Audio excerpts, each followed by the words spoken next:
하늘의 아버지 날 주관하소서. 주의 길로 인도하사 자유케 하소서. 새 일을 행하사 분케 하소서. 의에 줄이고 목이 마르니 성령의 기름 부소서. 의에 줄이고 목이 마르니 내 잔을 채워 주소서.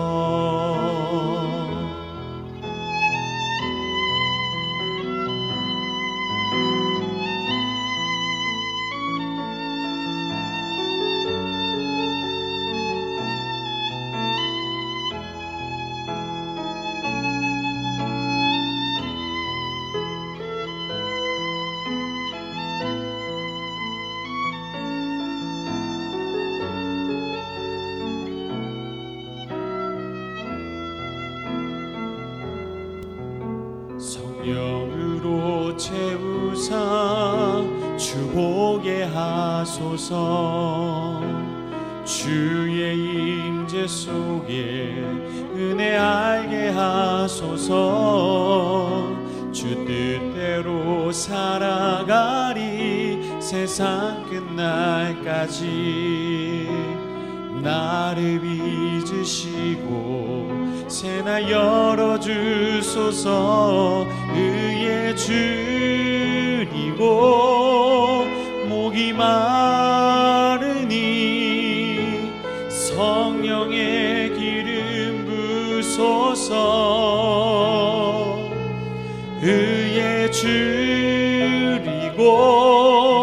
목이 마르니 내 잔을 채워 주소서. 의에 줄이고 목이 마르니 성령의 기름 부소서. 의에 줄이고 목이 마르니 내 잔을 채워 주소서.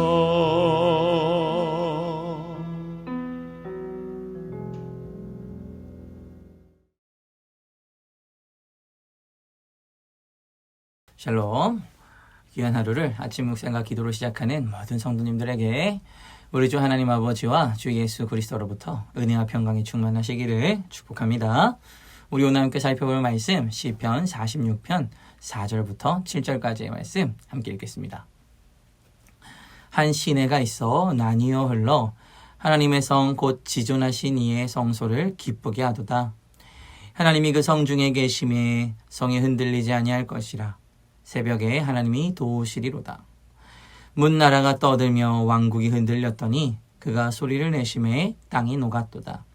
만군의 여호와께서 우리와 함께 하시니 야곱의 하나님은 우리의 피난처시로다. 아멘. 그동안 만군의 하나님께서 우리의 피난처가 되어주심에 대해서 찬양해 왔습니다. 그리고 우리가 그분을 두려워하며 살아갈 때 우리의 피난처가 되어주시는 하나님에 대해서 말씀으로 함께 나누었습니다. 이제 오늘 우리가 함께 살펴보는 이 말씀, 본문의 말씀은 하나님이 계시는 곳에 대해서 이야기를 하고 있습니다. 그가 계시는 성전에 대해 묘사를 하는데 이 묘사를 하는 부분이 그동안 우리가 살펴왔던 땅의 내용과 너무 다릅니다. 여호와의 성에 한 시내가 있어요. 이 시내는 아주 잔잔하게 흐르면서 하나님을 기쁘게 합니다. 세상 속에 있었던 바다와 물들은 어땠습니까? 바다가 요동치고 쓰나미가 울고 지진이 흔들리게 했죠. 세상 속에서는 산은 흔들리게 하는 물이었는데 여호와의 성에서는 생명을 공급하고 하나님을 기쁘게 하는 시내가 되는 겁니다. 땅은 변하고 흔들리지만 하나님이 계시는 곳은 변하거나 흔들리지 않습니다. 계속해서 성실하시게 있는 자리 그대로에서 우리 하나님 영원하시죠. 하나님이 계시는 곳은 절대로 흔들리거나 무너지지 않는 성이라는 것이죠. 그리고 이제 우리 오늘 말씀을 통해서 우리의 인생을 잠잠하게 하시는 하나님의 일하심을 바로 보게 됩니다. 우리 오늘 아침에 말씀을 통해서 우리의 인생 가운데 일하시고 또 우리의 인생 가운데 세밀하게 응답하시는 하나님의 음성을 듣는 귀한 아침이 되시기를 축복합니다. 자, 오늘 말씀에서 우리가 가장 중요하게 살펴보아야 하는 키워드가 있습니다. 그것은 무엇이냐면 잠잠하다입니다. 잠잠하다라는 것은 사전적으로 가만히 있는 것, 그러니까 말없이 가만히 있는 것을 의미하는데요. 말없이 가만히 있다. 이게 우리 인생을 살아보면 알겠지만 이게 말없이 가만히 있는 것, 이게 쉬운 일이 아니죠. 참 어려운 일입니다. 일단 이 말이 없이 있는 게 참 힘듭니다. 가만히 있는 것도 힘들지만 말이 없이 있는 것도 참 힘들죠. 특별히 이 말이 없이 있는 걸 정말로 힘들어하는 사람들이 누굽니까? 우리 목회자들입니다. 목회자들 이렇게 전도사들끼리 모여 있으면 이야기를 하기 시작하는데 그 이야기가 끝날 기미를 보이지 않습니다. 5시간이고 6시간이고 우리 여자분들, 우리 자매님들 수다는 비할 때가 못할 정도로 우리 전도사님들이 수다를 시작하면 시간 가는 줄 모르고 이야기를 합니다. 정말 말하기 좋아하는 게 우리 목회자들이죠. 그런데 우리에게 가만히 있으라 이렇게 이야기하면 참 힘들어요. 남의 얘기를 듣고만 있어라. 그래도 참 힘들어요. 가만히 있는 것도 힘들지만 내 의견을 말하지 않는 거 이것도 참 힘들어요. 그래서 사실 우리가 말하지 않고 듣는 게 힘든 이유는 뭐냐면 내가 뭔가 내 의견을 계속 내고 싶어요. 내 존재감을 내가 말함으로써 드러내고 싶어 합니다. 그런데 말하지 못하다 보니까 내 존재감을 드러낼 수 없어요. 뭔가 내 뜻대로 할 수 있는 게 사라지게 됩니다. 그런데 오늘 말씀은 우리로 하여금 우리의 의견을 내는 것이 중요한 것이 아니라 잠잠해라 이렇게 말씀하고 있습니다. 우리 6절 말씀 같이 한번 살펴보겠습니다. 문나라가 떠들며 왕국이 흔들렸더니 그가 소리를 내심에 땅이 녹았도다. 아멘. 자, 왕국이 떠들어요. 열심히 떠듭니다. 자기네 의견을 열심히 내요.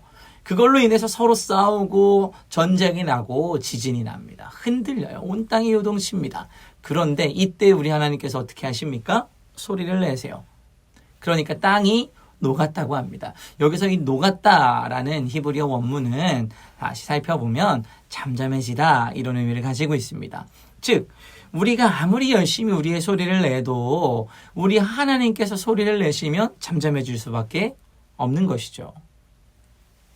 이 말씀이 우리 인생의 키워드가 돼야 됩니다. 우리는 우리의 인생이 편해지려면 우리 의견을 내야 되고 우리 생각이 존중받아야 된다고 생각합니다. 그래서 우리는 계속해서 이야기하려고 해요. 내 뜻과 내 생각을 계속 주장하려고 하죠. 그런데 우리의 소리를 계속 내다 보면 정작 우리가 들어야 하는 이 하나님의 음성을 놓칠 수 있는 겁니다. 하나님의 소리를 듣지 못하는 겁니다. 하나님의 소리는 언제 응답하십니까? 하나님께서 응답하시는 때가 언제입니까? 하나님께서 언제 우리를 도와주십니까? 우리 5절의 말씀 함께 살펴보겠습니다. 하나님이 그 성 중에 계심에 성이 흔들리지 아니할 것이라 새벽에 하나님이 도우시리로다. 아멘. 우리 하나님은 새벽에 도우신다고 하네요. 새벽이라는 시간대는 모두가 잠잠한 시간이죠. 그리고 새벽에 도우신다라는 건 우리가 알지 못하는 새에 주께서 이미 일하시고 계심을 말씀하고 있는 겁니다. 우리가 일하지 않을 때 우리 주님께서 우리로 대신하여 앞서서 먼저 일하고 계시는 것을 오늘 말씀은 우리에게 전하고 있습니다. 사랑하는 성도 여러분, 이 땅에서 우리의 인생이 하나님의 성에 사는 것처럼 든든한 반석 위에 서려면 어떻게 해야 합니까? 내 인생을 위해서 내 소리를 내며 내 뜻대로 살아가는 것이 아니라 하나님의 말씀을 듣도록 잠잠해야 합니다. 그리고 내 능력으로 일하려고 하는 것이 아니라 하나님께서 새벽에 일하심, 나도 모르는 새에 주께서 일하심을 바라볼 수 있는 믿음의 눈이 우리에게 필요한 것입니다.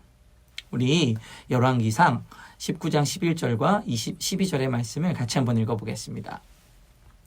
여호와께서 이르시되 너는 나가서 여호와 앞에 산에 서라 하시더니 여호와께서 지나가시는데 여호와 앞에 크고 강한 바람이 산을 가르고 바위를 부수나 바람 가운데에 여호와께서 계시지 아니하며 바람 후에 지진이 있으나 지진 가운데에도 여호와께서 계시지 아니하며 또 지진 후에 불이 있으나 불 가운데에도 여호와께서 계시지 아니하더니 불 후에 세미한 소리가 있는지라. 아멘. 이 말씀은 엘리야가 바알 선지자와 아세라 선지자와 열심히 싸워서 이긴 이후의 일입니다. 사실 엘리야 선지자는 이 일을 하고 가뭄을 해결한 이후에 이스라엘에 큰 변화가 있을 거라고 생각을 했어요. 이제는 다 하나님을 믿겠지. 아합 왕도 이제는 하나님을 믿고 경배하겠지라고 생각을 했습니다. 그런데 오히려 자신을 향한 서슬퍼런 칼날이 가까이 오고 있었어요. 시시각각 목숨의 위협을 받고 있었어요. 그때 엘리야가 하나님 앞에 원망하듯이 쏟아냅니다. 이럴 거면 도대체 나를 왜 사용하셨느냐.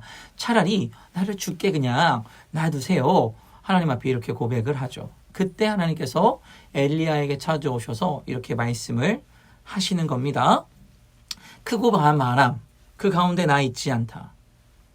바람을 부수는 소리, 지진 가운데 있는 소리에도 나는 있지 않다. 내가 있는 곳은 세미한 소리가 있는 곳이다. 잠잠한 곳이다. 라고 이야기하시는 것이죠. 이게 무엇을 뜻합니까? 우리는 하나님 앞에서 우리의 뜻을 내면, 우리의 소리를 막 내면 이게 하나님이 뜻인 것처럼 우리가 막 열심으로 일하면 하나님께서 응답하실 것이라고 생각합니다. 그런데 하나님의 말씀은 정작 언제 들려옵니까? 우리의 소리를 낮추고 우리의 생각을 내려놓을 때, 우리의 마음과 마음이 잠잠해질 때 하나님의 소리가 들려온다는 겁니다. 우리의 능력으로 뭔가를 하려고 할 때 하나님께서 일하시는 것이 아니라 하나님의 일하심을 기대하고 우리는 가만히 있을 때 주께서 일하심을 바라볼 수 있게 하시는 것이 우리 하나님의 뜻이라는 것을 우리가 오늘 잊지 않기를 축복합니다. 우리는 하나님 앞에서 정말로 하나님의 말씀하시는 소리를 듣고자 우리의 소리를 잠잠히 하고 주의 말씀에 귀를 기울이고 계십니까? 아니면 오히려 하나님께서 듣지 않으신다고 하나님 앞에 원망하며 우리의 소리만 내고 있지는 않으십니까? 우리는 하나님께 우리의 인생에서 하나님이 말씀하실 수 있도록 잠잠해야 합니다. 주께서 일하심을, 말씀하심을 기다리며 잠잠히 있어야 합니다. 그러면 주께서 우리의 인생에서 일하십니다. 우리의 피난처가 되어주시고 우리의 힘이 되어 주실 것입니다. 우리 6절의 말씀 다 같이 한 번 더 읽어보겠습니다. 문나라가 떠들며 왕국이 흔들렸더니 그가 소리를 내심에 땅이 녹았도다. 아멘. 우리의 소리를 잠잠하게 하고 하나님의 소리를 듣는 귀한 은혜의 시간이 오늘 우리에게 임하기를 주님의 이름으로 축복합니다. 우리 함께 기도하겠습니다. 주님 감사합니다. 오늘도 말씀을 통하여 주의 말씀을 깨닫게 하시니 감사합니다. 이 말씀을 우리 앞에 두고 주의 말씀에 순종하는 그리스도인들로 오늘 하루도 우리가 살아갈 수 있게 하여 주시옵소서. 주님, 우리는 우리의 소리를 내고 우리의 뜻을 내면 주께서 일하신다고 착각해 왔습니다. 우리의 소리가 주님의 소리보다 앞에 있었으며 우리의 소리가 주님의 소리보다 더 크고 더 강했습니다. 그래서 우리는 주님의 소리를 듣지 못하고 주님의 뜻대로 살아가지 않으며 여전히 내 뜻을 앞세워 살아갔던 우리의 인생이었으나 이제는 우리가 우리의 소리를 내려놓고 우리의 몸과 마음을 잠잠하게 하고 주님의 소리에 집중하고 주께서 말씀하시는 것에 집중하며 그 소리를 듣기 원하오니 주여 오늘 우리로 잠잠하게 하시되 우리에게 주의 말씀을 허락하여 주시옵소서. 그 말씀에 순종하는 그리스도인들로 우리 오늘도 하루를 멋지게 살아갈 수 있도록 주께서 함께 동행하여 주시옵소서. 감사드리며 예수님의 이름으로 기도합니다. 아멘. 우리 이 시간 함께 기도할 도구기도 제목은 노인복지센터를 위하여 같이 기도하겠습니다. 앞으로 세워질 노인복지센터가 하나님의 은혜 가운데 세워질 수 있도록 같이 기도해 주십시오. 센터를 위한 재정이 넉넉하게 마련되고 센터를 통하여 지역사회에 선한 영향력을 끼치고 노인복지센터를 통해 노인들의 정서적, 전신적, 신체적 고통이 회복되며 하나님의 사랑이 더욱 확장되는 귀한 통로가 될 수 있도록 위에서 같이 기도해 주십시오. 우리 준비하는 과정을 위해서 기도하실 때 센터를 세우는 모든 과정이 순적하게 되도록 우리 같이 기도하겠습니다. 최우성 목사님을 비롯하여 준비하는 스태프들에게 지혜를 주시고 온 성도들이 같은 마음과 뜻으로 기도하며 협력하여 기쁨과 감사로 모든 준비를 잘 할 수 있도록 같이 기도하고 좋은 장소가 마련되고 실제적으로 센터를 잘 운영할 수 있는 계획과 방향이 세워지고 필요한 일꾼들도 잘 준비될 수 있도록 같이 기도하길 원합니다. 우리 마지막으로 교회를 위하여 기도하실 때 육신의 질병으로 치료 중에 있는 식구들과 생활에 어려움을 겪고 있는 식구들과 군 복무 중인 형제들과 타 지역에서 머물고 있는 교회 식구들과 학업 중에 있는 청년들을 위해 기도하시고 각자 기도 제목 가지고 함께 기도하도록 하겠습니다. 우리 같이 기도하겠습니다.